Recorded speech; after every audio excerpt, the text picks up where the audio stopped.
ندیم رضا کا سلام۔ اور بات ہے اسلام آباد کے سرد موسم کی جو گرم ہونے جا رہا ہے، اور ایک ہے کوئٹہ کی خبر جہاں آرمی چیف نے سانحہ مچھ کے سوگواروں سے افسوس کا اظہار کیا اور ہمدردی اور سروں پہ شفقت کا ہاتھ رکھا۔ یہ دو ٹاپک ہیں جس نے اسلام آباد کے سرد موسم کو یکدم گرما دیا ہے۔ تو بات ہے سب سے پہلے ندیم افضل چند کی، جن کے منگل کو جو کابینہ کا اجلاس تھا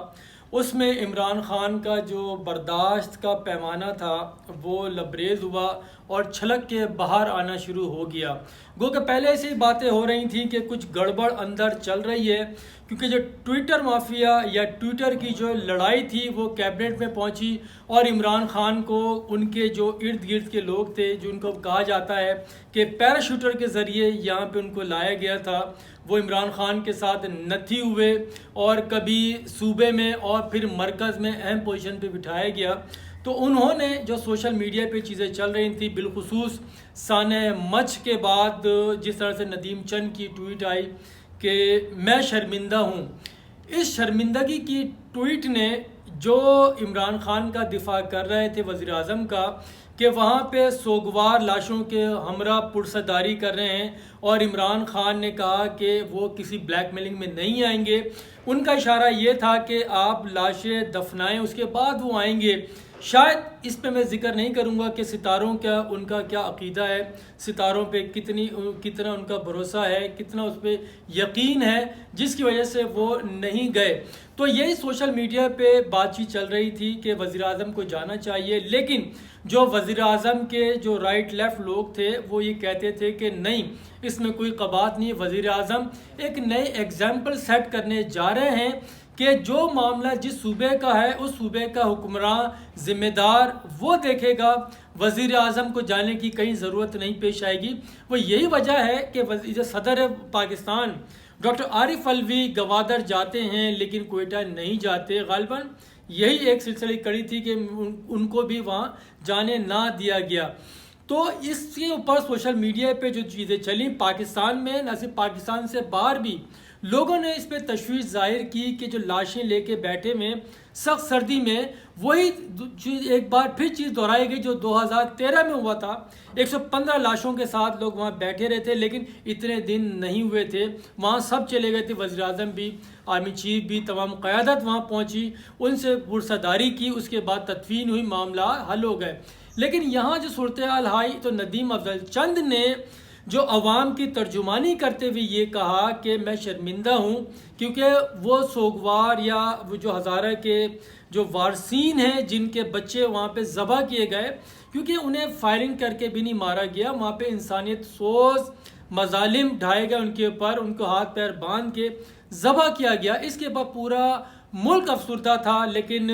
وزیر اعظم جانے پہ آمادہ نہیں تھے وہاں۔ یہ اختلافات بڑھتے بڑھتے کابینہ میں آئے، نوک جھونک ہوئی، وزیر اعظم نے پھر دو ٹوک الفاظ میں کہہ دیا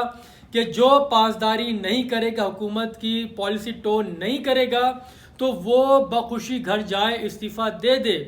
تو میری گزشتہ شب بات ہوئی تھی ندیم افضل چند سے بھی، تو اسی سلسلے میں بات ہوئی کہ یہ معاملہ ماجرا کیا ہے۔ تو انہوں نے اس جانب اشارہ دیا تھا، کہا تھا کہ صبح پھر ملاقات کریں گے، لیکن بدقسمتی سے میری مصروفیت بڑھ گئی، ملاقات نہ ہو سکی، اور پھر اچانک خبر آئی کہ انہوں نے استعفیٰ دے دیا ہے۔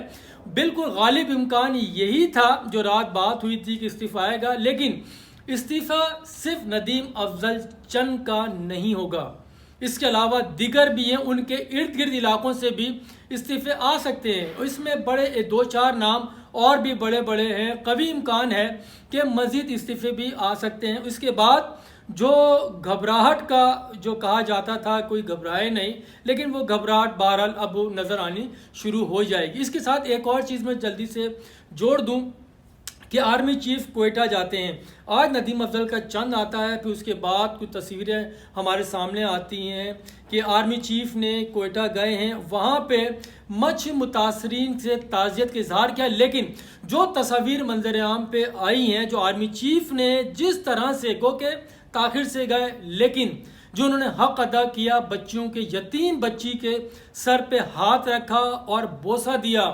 یہ وہ رول ادا کیا ہے کہ جو کوئی بھی ہو، یتیم بچی ہو، اگر اس کے سر پہ ہاتھ رکھ دیا جائے تو انہیں کچھ وقت کے لیے تسکین آ جاتی ہے کہ وہ سمجھ لگتے ہیں کہ ان کے سر پہ ہاتھ ہے، سرپرست ہے ان کا، کوئی زندہ ہے ان کا خیال رکھنے والا۔ لیکن جو ایگزیکٹو پاور جس کے پاس تھی، اس نے ہاتھ رکھنا تو درکنار، ان کے جنازوں میں شرکت کرنے کو بھی اس قابل نہیں سمجھا کہ انہیں وہاں جانا چاہیے۔ تو جو باتیں پہلے ہو رہی تھیں کہ ایک پیج پر ہیں، لیکن یہ جو دو الگ الگ تصویریں ہیں کہ ایک آرمی چیف کی تصویر تھی کہ کس طرح لوگوں کو بلا کے ان سے کھڑا ہو کے بات چیت کی گئی، اور ایک آرمی چیف کی تھی، انہوں نے جس طرح سے بچوں کے سروں پہ ہاتھ رکھا، بوسہ دیا، اس نے بہت سارے جو تحفظات تھے، جو خدشات تھے لوگوں کے، بالخصوص ہزارہ کے عوام کے، وہ کافی حد تک انہیں ریلیف بھی ملا ہے۔ لیکن بات یہ ہے، جو سوچنے کی بات ہے، جمہوری ملک ہے پاکستان، وہاں پہ جو ایگزیکٹو پاور ہوتی ہے وہ وزیر اعظم کے پاس ہوتی ہے۔ جمہوریت میں ایک وزیر اعظم کا جو عہدہ ہے وہی سپیریئر ہوتا ہے، اور انہی سے سب کو توقعات ہوتی ہیں، لیکن ایسا نہیں ہو سکا۔ تو بات اب یہی ہے، یہ سلسلہ رکنے والا میرے خیال میں اب نہیں ہے، یہ سلسلہ آگے تک چلے گا۔ اور جو کل تک کہتے تھے کہ گھبرانا نہیں، لیکن اب ان کی گھبراہٹ واضح طور پہ شروع ہو چکی ہے، اور جو منع بھی کرتے تھے وہاں بھی شاید کچھ نہ کچھ ہلچل ہے، اور جلد آپ کو سامنے کچھ چیزیں آ جائیں گی۔ بہت شکریہ، خدا حافظ۔